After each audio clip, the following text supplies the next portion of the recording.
L'exportation des amandes de cajou de qualité, voilà le nouveau challenge de l'autorité de régulation et de développement de la filière cajou. Aujourd'hui, on parle de produits, des noix brutes qui restent dans les mains des producteurs. Demain, si nous ne prenons garde, si nous ne mettons pas suffisamment de balises, nous allons avoir des amandes qui restent aux mains des transformateurs. Et cela sera la meilleure façon de tuer notre transformation. Donc nous voulons anticiper sur toutes ces questions et ouvrir le monde entier à nos transformateurs. Terrain privilégié pour cette anticipation, le marché américain. L'Amérique consomme 40% de la production d'amandes de cajou mondialement. La Côte d'Ivoire, en termes de brut, produit 40% de noix de cajou brutes et les exporte. Pour l'heure, la Côte d'Ivoire n'exploite que 1% de cette capacité. Faire mieux devient l'enjeu majeur pour une double raison. Le marché américain, c'est le plus gros consommateur d'amandes. L'accès à ce marché garantit un débouché sûr pour nos transformateurs. Ça, c'est un.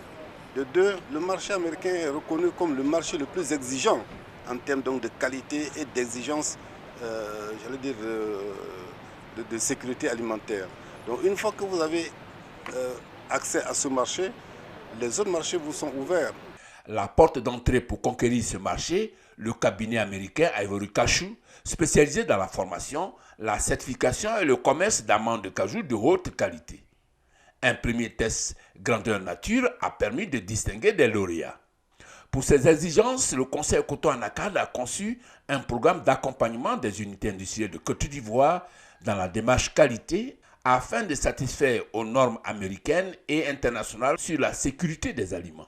Dans cette norme, il y a ce qu'on appelle dans le jargon le plan de sécurité alimentaire, Food Safety Plan, et aussi tout ce qui est programme de contrôle préventif pour les denrées alimentaires, les aliments pour la consommation humaine, voilà, et la réglementation qui accompagne.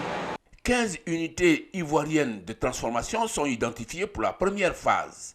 Ces unités vont être évaluées sur leur capacité à pénétrer le marché américain.